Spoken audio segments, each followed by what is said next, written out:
สบายดีเพื่อนๆทักทายสบายดีเด้อเพื่อนๆชาว YouTube เนาะมื้อนี้สาวไก่จะมาพาเลาะเบิ่งมักม่วงเนาะอยู่เฮือนสาวไก่ว่าปีนี้หันเป็นหลายหรือว่าเป็นน้อยเอาเป็นว่าเฮามาเบิ่งกันเลยเนาะ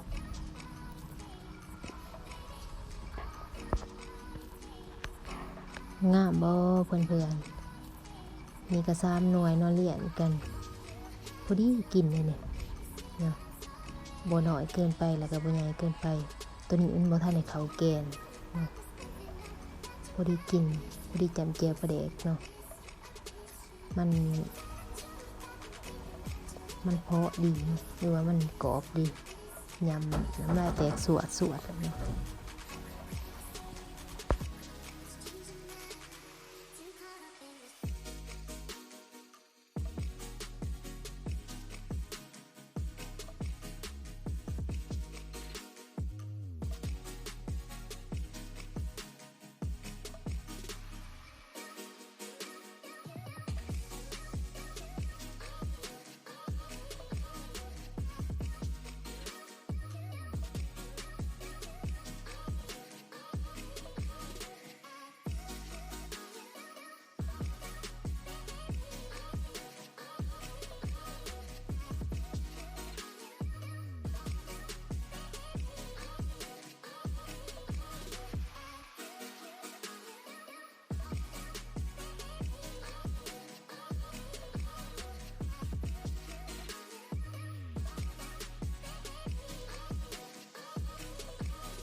ฝากคลิปนี้ไว้ในเด้อท่านผู้ชมคนใดที่เข้ามาเบิ่งก็ช่วยกดไลค์กดแชร์ให้สาวไก่ในเด้อกดติดตามหรือว่ากดกระดิ่งเนาะเพื่อเป็นกำลังใจในการเฮ็ดคลิปครั้งต่อไปเนาะแล้วท่านจะบ่พลาดคลิปวิดีโอครั้งต่อไปเนาะขอบใจหลายๆขอบใจเบ่สุขสุขคนเด้อขอให้เฮงๆเนาะร่ำรวยปังๆขอบใจ